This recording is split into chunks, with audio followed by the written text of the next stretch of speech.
After I conquered Paul, we got married. There was nothing earth-shattering about it. Yet our days were peaceful and tender, until one day, when I learned that the heroine had divorced. He sat alone in the study all night, and in that moment, I finally understood. The fate of a devoted male supporting role is to silently guard the heroine. No matter what anyone does, that destiny cannot be changed. So I exited gracefully and left alone. The next time we met was when I returned to the country with my fiancé to hold our wedding, and Paul was the childhood best friend my fiancé often spoke of. He was also one of our groomsmen. Chapter 1. Jack and I returned home to hold our wedding ceremony, but unexpectedly, he got into a car accident. When I rushed to the hospital, tears kept falling down my face. You were drinking and still decided to drive? If you don't want to get married, just say so. Jack straightened up, pulled me into his arms, and soothed me with a soft laugh. After I worked so hard to get you to say yes, how could I dare get myself killed? It wasn't me driving, it was my best friend. He hadn't been drinking. Who could have known such a mistake would happen? Just as he finished speaking, movement came from the next bed. My fiancé pulled open the curtain lazily and said to the person beside him, "You're awake. Perfect timing. Hurry and explain things to my wife. If she gets mad and dumps me, I swear I'll kill you." I glared at him. Even at a time like this, he still couldn't be serious. His best friend said nothing. Jack glanced over and frowned immediately. "Paul, what are you staring at?" Hearing that name, my heart clenched. No way. Could it really be that much of a coincidence? My body stiffened slightly. Slowly, I turned around. The moment our eyes met, my breath caught. Paul, my ex-husband, the man I once conquered. Chapter 2. When I first arrived in this world, the male and female leads had already confessed their feelings for each other. Paul was deeply dejected. His grades plummeted, and his whole spirit dimmed. I had to conquer him according to the system's task, otherwise, I wouldn't survive. So I used every method I could think of. He liked cheerful girls like the heroine, bright as sunlight, so I tried my best to mold myself into that kind of person. Every day I pestered him to talk, bringing him handmade sweets of all kinds. At basketball games, I waved pom-poms and shouted his name across the court with all my might. Even when he gently rejected me, I pretended not to understand and kept following him stubbornly. But in truth, I was an introverted, quiet person. No matter how hard I tried to act otherwise, it was just a poor imitation. I once thought the conquest was hopeless, until one day, the system suddenly spoke. "Host, your affection value has reached 100. Congratulations. You've earned permanent residence in this world." Then it vanished. I couldn't find the reason for the success. Alongside excitement, unease crept in. What if it was all just a dream? Paul sensed my emotions keenly. Under the sunlight, his smile was warm and dazzling. "Elizabeth, just be yourself. I like you that way." It turned out he had long seen through all my awkward attempts and nervous overreactions. After that, our relationship grew comfortable and natural. Without the task hanging over me, our feelings deepened even more. After graduation, we got married. We spent our days working, doing chores, and watching movies together. A steady, ordinary life, that was what suited us best. Then one night, he received a call. A woman's trembling voice came through the line. On the edge of tears, I knew who it was. The heroine, Sandra. She and the male lead had divorced. Paul got up and went into the study, not returning for the entire night. After that, his schedule changed. He left early, came home late, and sometimes I even saw them together at overlapping work events. Sandra had become his assistant. I couldn't tell whether I felt more sadness or relief, but I knew it was time for me to start living differently. We both disliked quarrels, so when I proposed divorce, he didn't hesitate long before agreeing. The property I received was enough for me to live comfortably for a lifetime. Because of him, I was reborn. I hadn't suffered much through the conquest. Instead, I'd found myself again. From my heart, I wished him happiness, and in the 5 years that followed, I found mine too. But fate loves its cruel jokes. Paul was the very same childhood friend Jack had mentioned before we returned home. Chapter 3. Paul's gaze on my face was so intense that it felt almost tangible. Even Jack noticed that something was off. He frowned, and his voice turned cold. "You know Elizabeth?" At the sound of my name, Paul's eyelashes trembled slightly. His pale lips grew even paler. I spoke before he could. "A classmate from high school. We met a few times." Paul quickly regained his composure. He propped himself up with one arm and gave me a polite smile. "Elizabeth. Long time no see." Jack's expression eased a little, but then he took my hand, deliberately showing off the diamond ring on my finger. It was both a declaration of ownership and a silent warning. He followed up my words with a grin. "He's not as handsome as me. Don't look at him." I couldn't help but laugh. "You're shameless. Who brags about themselves like that?" The tension in the air slowly faded. I didn't look at Paul again. It was as if we were just strangers who had crossed paths a few times. Jack only had a few scrapes. It wasn't serious. After finishing his discharge paperwork, I turned around and found Paul standing right behind me. His right arm was in a cast, and he looked a little disheveled. Chapter 4. I'll tell Jack about our past after we move abroad. Otherwise, with his personality, I rubbed my temples, feeling helpless. Jack was the kind of person who drew clear lines between love and hate, but every emotion he felt showed right on his face. He knew I'd been married before, but he didn't know my ex-husband was Paul. If I told him now, the two of them wouldn't stay friends, and worse, things might get ugly. "Is he good to you?"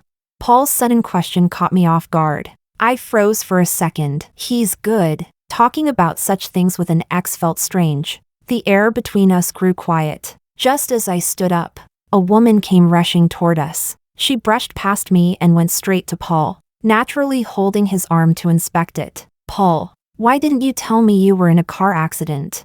Your hand's injured? Is it serious? Will it affect your drawings?"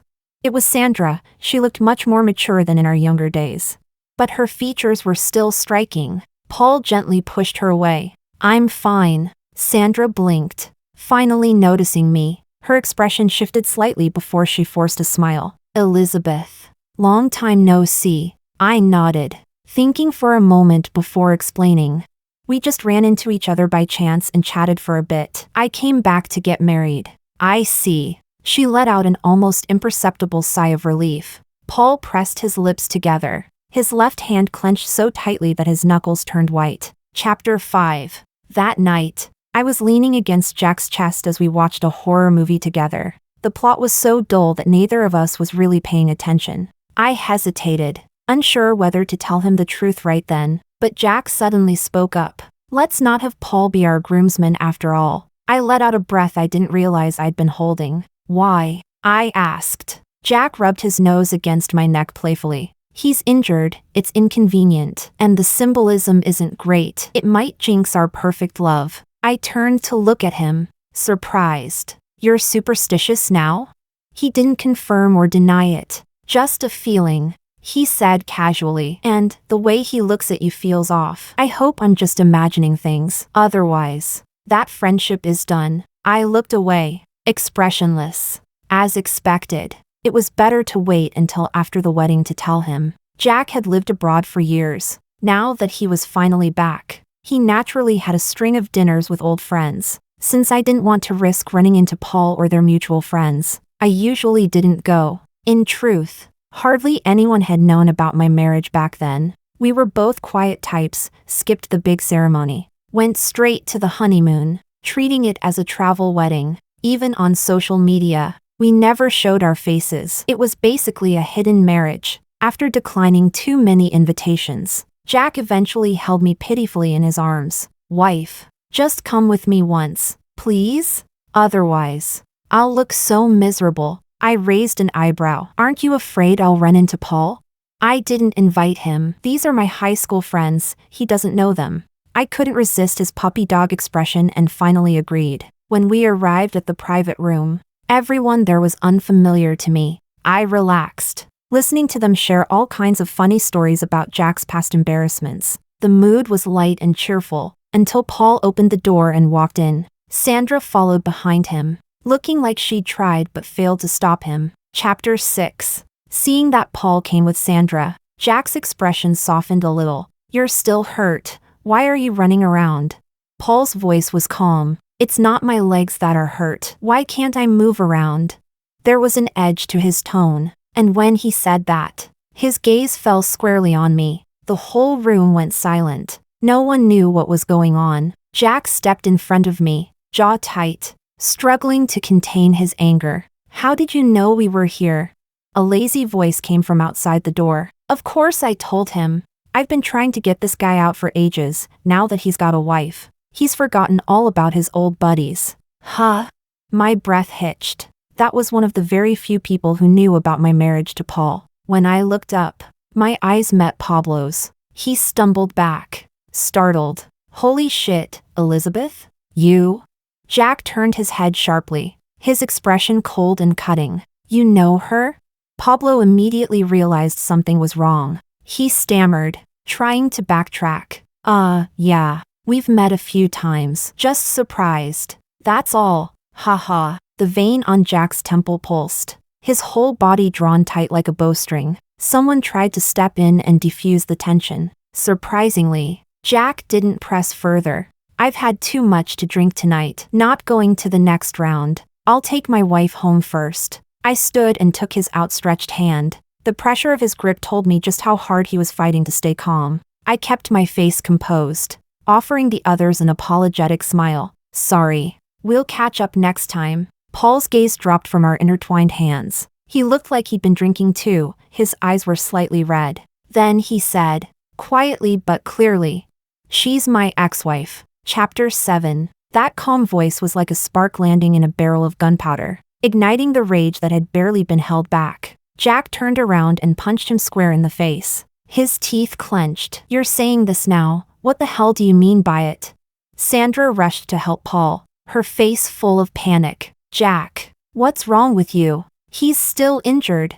Jack pulled his hand back and let out a cold, derisive laugh. He's been eyeing my wife. Serves him right. You're insane. They're in the past. You two have been brothers for over 20 years.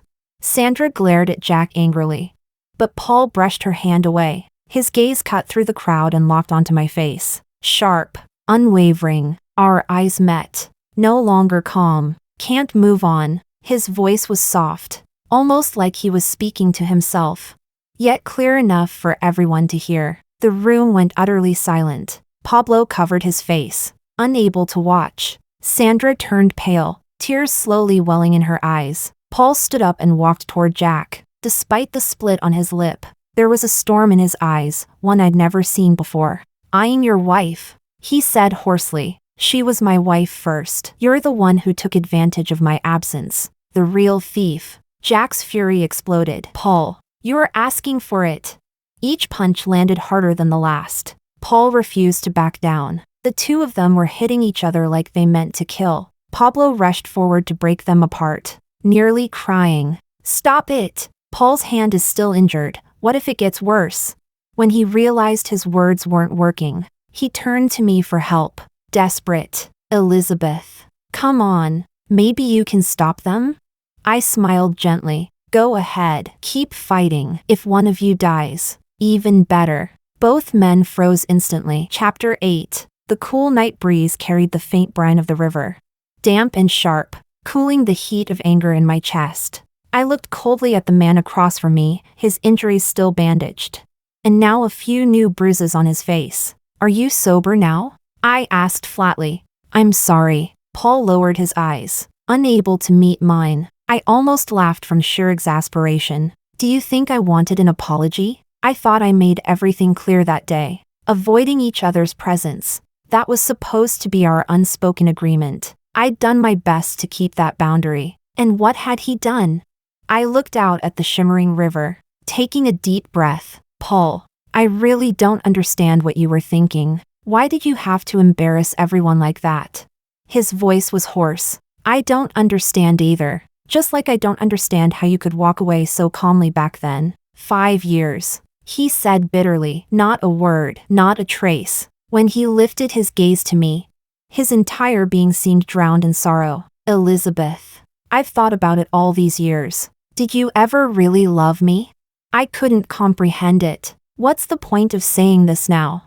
I want an answer. His dark eyes fixed stubbornly on me. Unyielding, I turned to look at Jack, who was leaning against the car not far away. The wind picked up again, carrying with it his restless tension. Paul followed my gaze, his eyes clouding even more. I told him quietly, I did love you once, but later, you became my comfort zone. My habit, like bottled water, essential, maybe, but never irreplaceable. Chapter 9. Paul and I traveled to many countries during our honeymoon. When we arrived at an island, the tour guide told us it was famous for paragliding. It was the kind of thrilling sport I had never tried before. Colorful arcs filled the blue sky, accompanied by joyful, uninhibited shouts. My heartbeat quickened, and a warm rush spread through my body. I wanted to try it. Paul held my hand. It's too dangerous. We can do something else. But his eyes lingered on that breathtaking view for a long time, and I could clearly see the trace of nostalgia flickering in them. Sandra had once shown me their childhood photo albums. In one of them, there was a picture of them paragliding together at 15. I couldn't help but wonder, in that moment, was he really worried for my safety?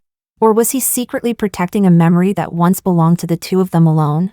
Later, I understood. Love becomes weighty because of difference. Paul was a genius architect, admired by everyone. He took on landmark, large-scale projects that defined city skylines. Yet after Sandra's divorce, he personally designed her new home. Every night he spent sketching in his study. His eyes shone brighter than the desk lamp itself, lit with joy. Sandra's ex-husband, the so-called male lead of the story, once came to see me. He looked at me with pity. Your husband spends all day with the woman he's loved for years, and you're really not bothered by it?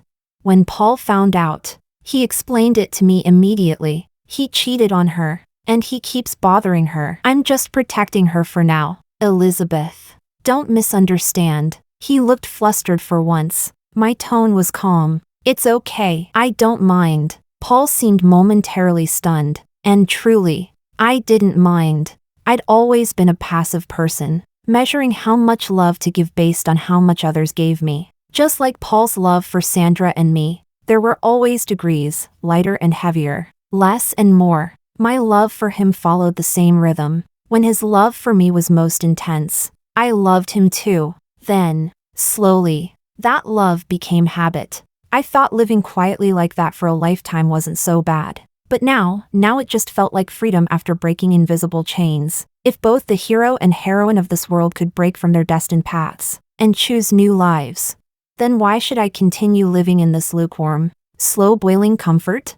When the comfort zone stops being comfortable, when habit no longer makes life easier, and when I realized that bottled water isn't as irreplaceable as plain water, and far less refreshing than sparkling drinks, I knew it was time to change my way of living. On our third wedding anniversary, Paul prepared a candlelit dinner with great care. He even turned off his phone. Just the two of us tonight, he said softly. I have something to tell you. As always, we were perfectly in sync. My heart pounded, warmth spreading through me, just like when I'd first seen the paragliders in the sky. Only this time, I would act on it. I have something to tell you too, I said. Under his expectant gaze, I smiled and took out a divorce agreement. Paul, let's get divorced. Chapter 10. What did you say to him? He looked like he was about to fall apart. Jack toyed idly with my fingers, pretending not to care, but the faint jealousy in his tone betrayed him.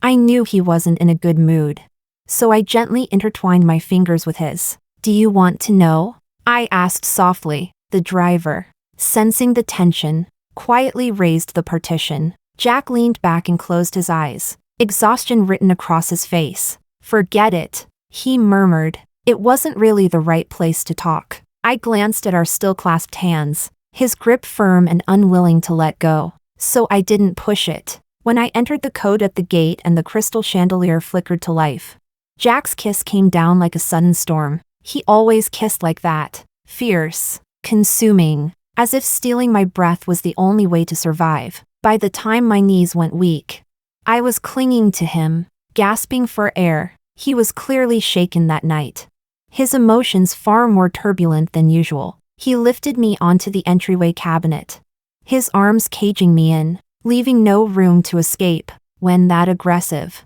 desperate kiss finally ended. The lights went out. Darkness returned. The house fell into silence, broken only by the sound of our ragged breathing. I rested my hands on his broad shoulders, trying to steady the frantic beat of my heart. Suddenly, something cool and wet touched the hollow of my neck. Tears. Jack was crying. "What's wrong?" I whispered. He turned his head away, not wanting me to see his vulnerability. A long silence passed before I heard his voice, low and trembling. "Elizabeth, you're not going to leave me again, right?" Chapter 11. 5 years ago. After the divorce, after leaving the country, the very first thing I did was finally try paragliding.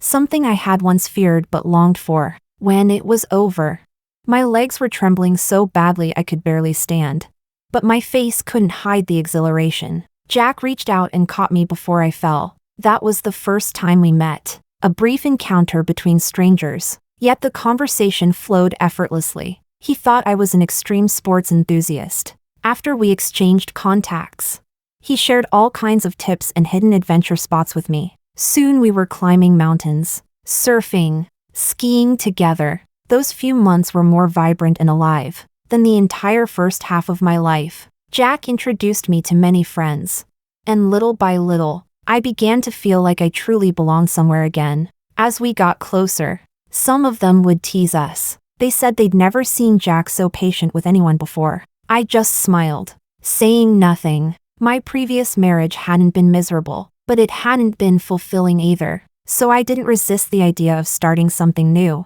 Something that felt natural. During one rock climbing trip, my anchor point failed, and I was left dangling midair. Jack swung across to reach me, risking his life and nearly getting struck by falling stones. In that moment, I couldn't tell if it was the suspension bridge effect or something deeper. I kissed him, just a brief touch, then I pulled away. Jack's clear eyes reflected my flushed face. After a long pause, he said hoarsely, "No wonder Gina said today would be my lucky day." Gina was a fortune teller. I laughed at that, and for once, following my heart didn't feel so wrong. Chapter 12. After Jack and I got together, he learned everything about me by heart. My tastes, my habits, my favorite foods, the way I liked my coffee. He took care of everything, what I ate, what I wore, where I went, even when we were apart for short periods.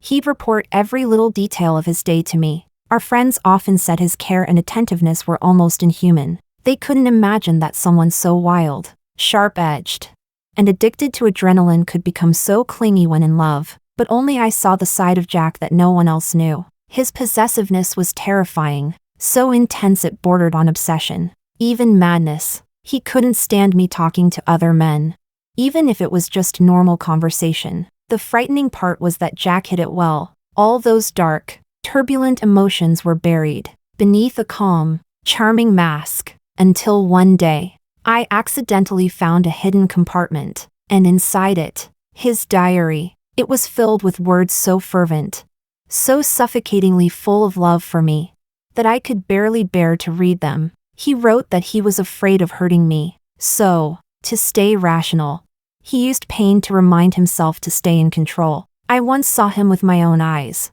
standing in the bathroom, dragging a blade across his waist and abdomen.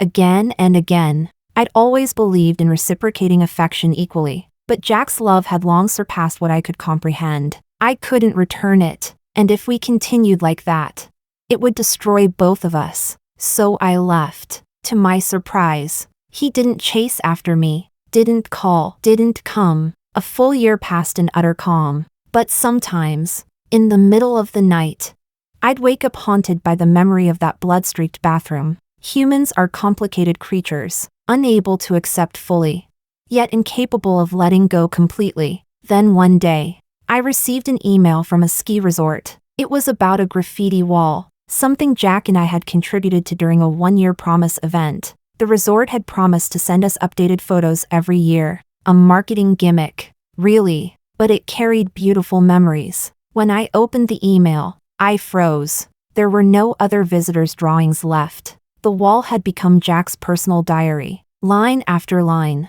he recorded his life. Week by week, He wrote that he'd started seeing a therapist, just as I'd asked him to, that he'd adopted a Samoyed, and took it out in the sun on weekends, that he'd collected rare horror films I'd probably love, that he'd become a much better cook. And his friends all praised him for it, that his wounds had healed, and he no longer hurt himself. A cool drop touched my chin, and only then did I realize I was crying. I hadn't cried when I divorced Paul. I hadn't cried when I broke up with Jack. So why was I crying now? The sadness hit late, but deep, cutting straight through my heart. Turns out, I missed him too. Chapter 13. Jack. Take a deep breath. Look at me. He obeyed quietly. The soft golden light from the city poured in through the window, illuminating the helplessness and fragility on his face like a man standing at the edge of a cliff. I cupped his face in my hands. It's because I love you so much that I decided to wait until after the wedding to tell you everything. You're afraid I'll leave you, I said gently, and I'm afraid you'd resent me for my past. Jack's eyes were wet and confused. His throat worked as he whispered, "You know I'd never think that way." "Of course I know," I said softly. I knew him too well. He would only sink into anxiety, always fearful that one day I'd disappear again, and if it got worse, he might hurt himself again. The only thing I could do was give him enough sense of security to silence those fears. But I didn't want anything, to taint our wedding. You wanted to know what I said to Paul, right? Jack's jaw tensed. He looked up at me, his gaze unwavering. I told him this. I said, I love Jack very much. Please be a good person. And don't try to come between us. Now you know how deeply I love you, don't you? His eyelashes trembled, like he was embarrassed. Then he slumped into my arms, murmuring softly, Still worried? I asked. Yes, he admitted, muffled against my chest. I let out a quiet sigh, half helpless, half indulgent. This was what it meant to be spoiled by love, and I was willing to spoil him. I bent down, brushed a kiss against his cool earlobe. Then, how about feeling my love tonight? Jack's muscles tensed instantly. He swept me into his arms, carrying me back to the bedroom, eager to prove, over and over, that I still belonged to him. And patiently, I answered that need again and again. The therapist once said that the touch, the embrace, the kiss of a lover could be the best medicine for two wounded souls. As he found comfort, I, too, felt an indescribable peace and happiness that words could never fully capture. Chapter 14. Sandra stood outside Paul's house for a long time. Exhaustion and sorrow lingered between her brows, like shadows that refused to fade. She sighed and raised her hand to enter the passcode. It was Paul and Elizabeth's wedding anniversary. Inside, everything looked exactly the same as it had 5 years ago. Fresh flowers filled the vase. A half-finished chessboard lay on the table. In the cloakroom, Elizabeth's clothes still hung neatly in order. Every season, Paul bought new ones for her, as if she were merely away on a long trip, and would one day come home. But she was getting remarried now. What on earth was he still clinging to? Sandra walked straight to the study. Paul was there, the desk lamp casting a pale halo over him. He was hunched over his drafting table, completely focused, not even glancing her way. The wastebasket overflowed with crumpled paper balls. Cold, untouched food sat on the table's edge. He hadn't eaten a bite. He had been locking himself in this room for days, working without rest. Finally, Sandra snapped. You don't go to the firm. You don't eat. What are you even doing, Paul? Dark circles shadowed his eyes, but there was no hint of fatigue in his voice. I'm designing our wedding house, he said hoarsely. Sandra froze. Her mind flashed back to her own divorce. Those nights full of helplessness, not knowing who to talk to, and the moment she dialed his number without thinking. Paul had always been her safe harbor. She knew, she had always known, that Paul liked her, and because she couldn't return those feelings, she had carried guilt in her heart for years. So when Elizabeth appeared, Sandra was genuinely happy for them. She had shown Elizabeth their childhood photo albums, shared stories only she and Paul once knew, even helped her understand him better. She'd gone so far as to plan group trips for the four of them, hoping to bring Paul and Elizabeth closer. But when the news came that they were truly together, Sandra found that her smile felt strained. A voice whispered inside her, "It shouldn't have been like this." That uneasy feeling reached its peak on their wedding day, when she saw that simple announcement post online. It lodged in her throat like a stone. An intrusive question echoed in her mind. Could Paul really love someone else? Would he still care for me the way he always had? The answer came in a single phone call. His voice, as gentle as ever, full of concern. As long as she said the word, he would still come, without hesitation. Sandra felt her chest loosen. A faint smile crept across her lips. But guilt quickly followed. Paul was married now. She wasn't the kind of woman who destroyed marriages. She just needed someone to lean on. Paul was family. Surely Elizabeth couldn't expect him to erase years of friendship just because of a ring, right? Sandra told herself that. And her conscience quieted. She became Paul's assistant without hesitation. Let him design her new home. And sometimes dropped by their house to deliver documents and discuss design details. Elizabeth remained gentle as ever. In her clear, calm eyes, there wasn't a trace of forced tolerance or jealousy. And somehow, that made Sandra even more uncomfortable, as if she'd been seen through completely. So one day, she asked, "Do you think Elizabeth minds me being around?" Paul looked at the framed photo on his desk. Silent for a long moment, Sandra's heart began to pound. She knew she wouldn't like his answer. Finally, he said quietly, "Our wedding anniversary is coming soon. Your ex-husband shouldn't be bothering you anymore. You should resign." Sandra's mind went blank. The days they'd spent together, the shared laughter, the quiet understanding, all flashed through her memory. Only then did she truly realize how precious his love had been, and she couldn't let it go anymore. Chapter 15. When Sandra learned that Paul and Elizabeth had divorced, her first reaction was shock, followed immediately by a flicker of uncontrollable delight. She didn't want to know why they divorced. Elizabeth was gone, and that meant Sandra could finally, rightfully, stay by his side again. They had grown up together. Wasn't it perfectly natural for her to accompany him through his darkest days? Even Paul's parents encouraged her to look after him more, their words always carrying subtle hints that they preferred her, that she was the one most suited for him. After all, they had known each other since childhood. Who could be a better match? For 5 years, Sandra hadn't dared to pierce that fragile veil between them. She followed him like family, stubbornly, patiently, always there. She believed that one day, Paul would finally see her again, but instead, he only grew worse with time, as if someone had ripped out his soul, leaving behind a hollow shell. Why? They had known each other for more than 20 years. How long had Elizabeth even been in his life? How could he love her so much, so deeply that it destroyed him?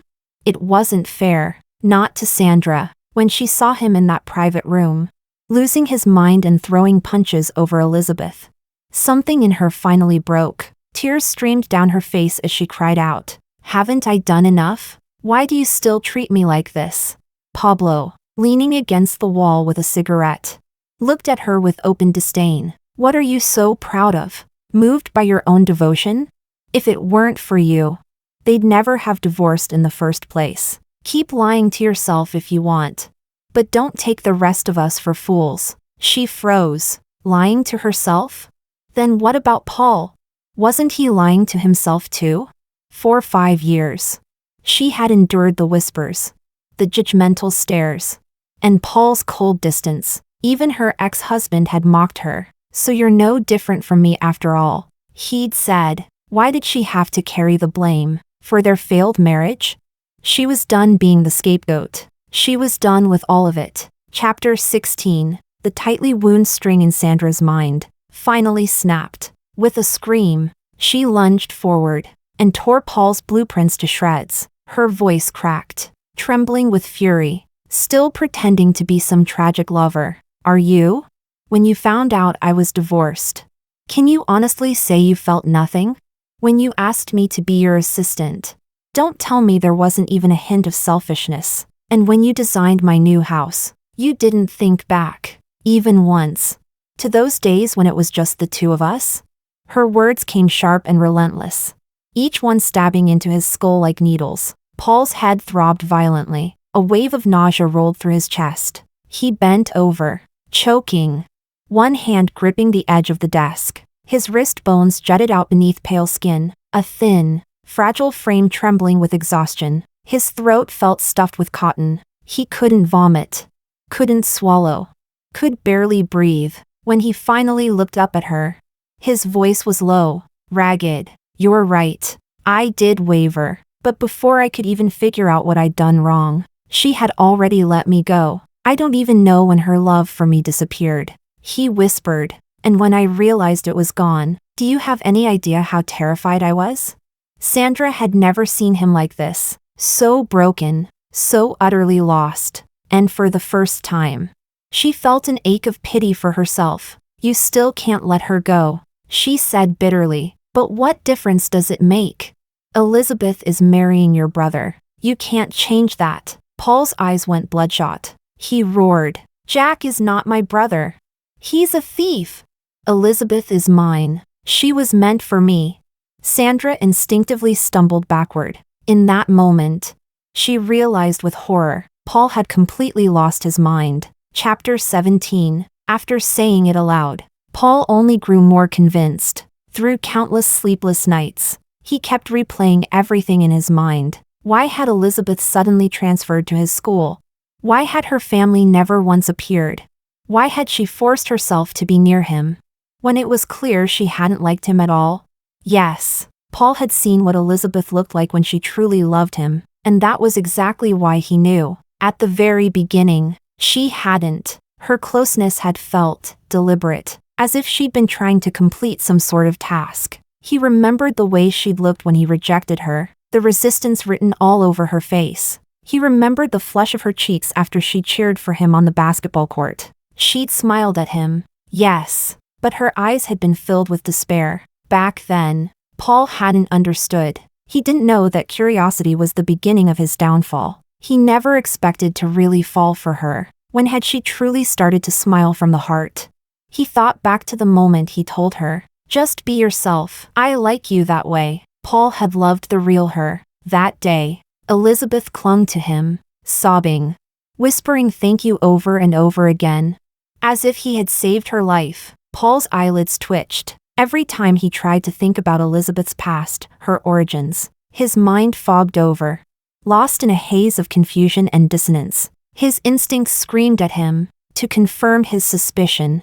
There was only one way. Paul sank into the water-filled bathtub. The sharp blade reflected his bloodshot eyes.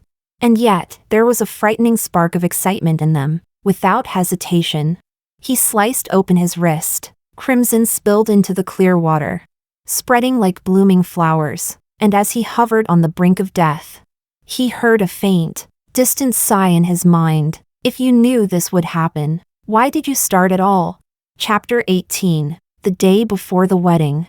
I went to the salon I'd booked for a manicure and spa session. Jack was supposed to come with me, but something urgent came up at the last minute. As I stepped into the elevator, a faint unease twisted in my chest. I almost called him, wanting to tell him to be careful. Ding, the elevator doors opened. I looked up, and my pupils shrank in shock. Before I could react, a cloth soaked in something pungent clamped over my nose and mouth. The world went dark. When I woke, my head was splitting apart. A strange ceiling loomed above me. Then came the sound of a door opening. I sighed softly. "You're awake." A familiar, gentle voice. "I'll make you your favorite omelette rice. You must be hungry." For a moment, I was lost in a daze of disbelief. Then came the clinking sound of chains, and my mind snapped back. I looked down. My ankle was shackled, though someone had thoughtfully wrapped cotton around the inside, as if afraid it might hurt me. A bitter smile tugged at my lips. "Paul, people's tastes change. I don't even like omelette rice anymore." He was frighteningly thin now, his once soft, gentle eyes hollow and distant. Paul froze for a brief second, then smiled faintly. "That's okay. Whatever you want, I'll make it for you." A wave of exhaustion hit me. Two people who had parted on peaceful terms. How had it come to this? What are you trying to do? I asked. Paul's voice was calm, almost tender. I'm just taking back what's mine. I frowned. Something about his tone felt wrong. Like his mind had detached from reality. How long do you think you can keep me here? When the bride disappears, they'll call the police. Paul, there's still time to stop this. Our eyes met. And then Paul laughed softly. Elizabeth, everything in this world is fake. Only you are real. No one will ever find us. He knelt in front of me, looking up with eyes full of devotion and madness. His smile trembled with yearning. We'll stay here together, love each other forever. My heart nearly stopped. It took me a long moment before I could speak again. What do you know? I whispered. Chapter 19. Paul didn't answer me, and just like he'd said, half a month passed, and no one had found us. Not a single trace. He even went out several times to buy supplies, without a disguise, without caution, and still, nothing happened. The doubt inside me grew heavier by the day. In this age of surveillance, it was impossible for someone to vanish this completely, unless something beyond this world was interfering. Was the system malfunctioning again? Paul, like a patient revived by false hope, seemed to regain his old cheerfulness. Every day, he pushed me around the villa in a wheelchair. His voice soft, his smile bright. This area, he said, is your reading corner. When you're tired, you can rest on that rocking chair. This is the recreation area. We can play chess together here when we're free. And this is an open kitchen. You used to say the old one was too small for two people. Now, we'll have plenty of space. He wheeled me out to the back garden, where a sea of flowers stretched as far as the eye could see, a breathtaking, fairy tale bloom. Paul's tone was filled with quiet joy. Elizabeth, every morning from now on, you can pick the freshest flowers yourself. Do you like it?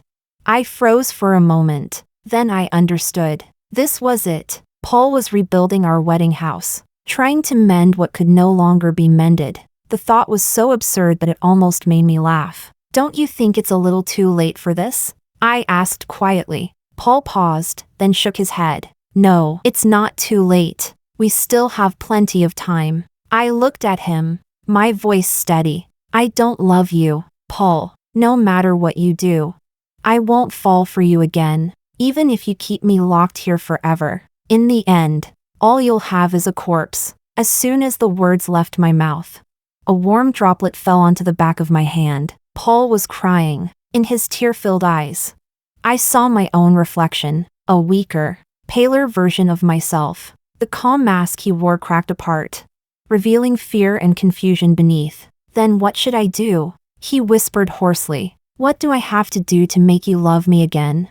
I lowered my eyes. Let go, Paul. We're just passing figures in each other's lives. No love is worth destroying yourself for. He shook his head firmly, eyes blazing with desperate resolve. I've already lived through the pain of letting go once. Elizabeth, you're my home. You're my oxygen. You're like plain water. Ordinary. Yes.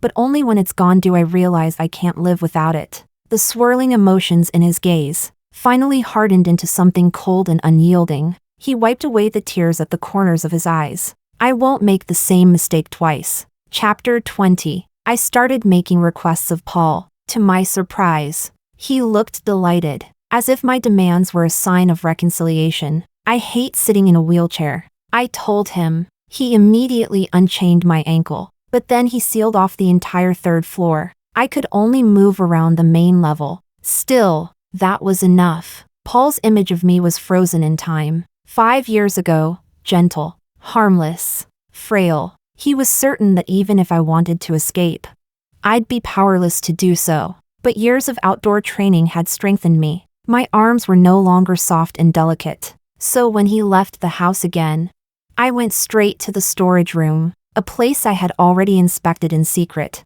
There was a small window there. The latch could be pried open. The outer wall had enough footholds for someone who knew how to climb. I'd made it halfway down when the ground suddenly rumbled. Then came a violent shake. My heart froze as the wall cracked open before my eyes. An earthquake. And then, a sound I hadn't heard in so long echoed in my head. Host. Follow my instructions immediately to escape the danger zone. There was no time to question it. I just ran, following its voice through the chaos. I didn't know how long I'd been running before I finally heard sirens. They were heading straight toward the villa when I stopped the rescuers. They told me the house had completely collapsed. Jack and Paul both had stayed behind to save me. Neither made it out in time. They were trapped beneath the rubble, alive or dead. No one knew. Numbly, I followed the rescue team back to the scene. Someone was shouting, waving their hands in panic, but I couldn't hear a single word. Then, the mechanical voice returned. "Host, calm down, they're still alive." I snapped out of my trance. Right. The system. It could save Jack. Almost as if reading my thoughts. It spoke again. Saving them isn't without cost. You have two options. Option 1, save Paul. Mission success. You will live. Option 2, save Jack. Mission failure. You will die. Every trace of your existence will be erased. Apologies. Host. We must prioritize the target's welfare. I didn't even hesitate. I'll save Jack. The system stuttered for a full second. Do you know why I chose you as a host? Because your will to survive was stronger than anyone else's. You refused to die. And now you're throwing your life away for some insignificant side character? Elizabeth, have you lost your mind? For the first time, I heard emotion, anger, disbelief in that cold, mechanical voice. I smiled faintly, my voice soft. You don't understand anything. Chapter 21. I was born with a congenital illness. I couldn't jump. I couldn't run. Even walking a few extra steps would leave me gasping for air, while other children played and chased each other in the sunlight. I could only sit quietly, reading books, playing chess, watching life pass me by. Though I was constantly taking sick leave, I still loved going to school, because school had something the hospital never did. Youth, laughter, and the warmth of living people, not sterile white walls, and the smell of disinfectant. My classmates were kind to me. They called me Missy behind my back, envying my wealthy family, praising my manners, admiring my gentle nature. But that was as far as it went. They would push, tease, and play with each other. Yet whenever they were around me, they became stiff, careful, restrained, as if I were made of glass. I had no friends. No one wanted to be my friend. Eventually, my condition worsened, and I had to drop out of school completely. The hospital became my home, aside from medication and examinations. My days were spent in silence, sitting in my wheelchair, watching the big tree outside my window lose its leaves one by one. Mom and Dad came less and less. They had a new child. I told myself it was something to be happy about, but I had never felt lonelier. Then, one day, as the last leaf fell from that tree, I slowly closed my eyes. The tree would bloom again next spring, but I would never live to see 17. Chapter 22. I had already died in my original world. Even if I completed my mission here, I could never go back. At first, I accepted that fate quietly, that perhaps marrying Paul, living out a dull, peaceful life, was enough of a gift. But watching the way they lived, their choices, their freedom, ignited something inside me. I realized I didn't want to just exist anymore. I wanted a life completely different from before. I wanted to be loved with everything someone had, and I wanted to love with everything I had. And I was lucky, because I had both. You don't understand anything, I told the system, the moment I closed my eyes in that hospital bed. I already died once. Coming into this world, every second since then has been a gift. Jack isn't some insignificant side character. He's my lover, my husband. If I can save him, then I've already won. As soon as I finished speaking, a soft glow appeared in the distance, the place where Jack was buried. I hear him, I shouted to the rescue team. I ran toward the sound, knees scraping against twisted rebar, legs cut open by broken stone. The pain couldn't slow me down. Every second mattered. When we finally pried away the heavy wall trapping him, a hoarse, desperate voice broke through the dust. He was calling my name. By some miracle, Jack only had a few minor injuries. Relief flooded through me so hard. My knees nearly gave out. I rushed forward, throwing my arms around him. Jack, I'm okay. You can relax now. At the sound of my voice, his whole body went slack with relief. His voice trembled. Elizabeth. My fingertips traced the lines of his face, memorizing every contour, every shadow, and then I smiled, as tears slipped down my cheeks. Honey, let's go home. Jack tightened his arms around me, lifting me effortlessly off the ground. The weight of days and nights of fear finally lifted. All right, he whispered. Let's go home. Chapter 23. Paul, you lost the bet. He had discovered the secret of this world, and to stop him from taking his own life, the system had been forced to strike a deal with him. They made a wager, a cruel, desperate one. In 1 month's time, if Paul could make Elizabeth choose him, in a life and death situation, he would win. After all, back then, she had chosen to live, even if it meant marrying a man she didn't love, just to complete her mission. Surely, it would be the same this time. Paul had been so sure, but he was wrong. The system made him hear the entire conversation, every word of it. He listened as Elizabeth chose death without hesitation. To save Jack. Paul's pupils trembled violently, and the dull ache in his chest spread like wildfire through his body. Why? Why did Jack deserve such precious, unreserved love?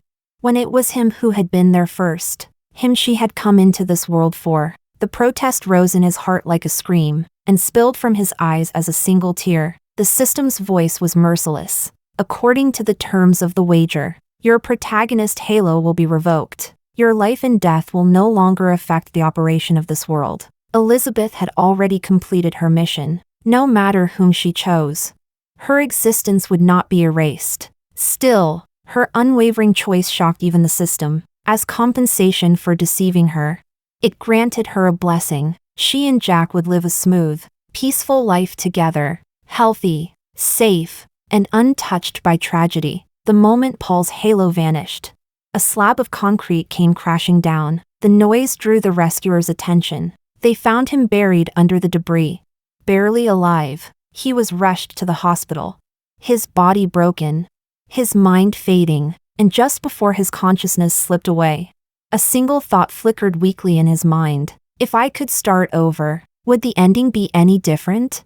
Chapter 24. Paul woke up in the hospital, but something was wrong. The nurses passed by without looking at him, and the doctors walked straight through his body as if he were made of air. No one could see him. He could only wander like a lost soul through the corridors. Suddenly, his gaze stopped on a room, and he couldn't look away. In a wheelchair, a girl with a face as pale as paper was staring out the window at a withered tree. Her stillness hurt. Paul held his breath.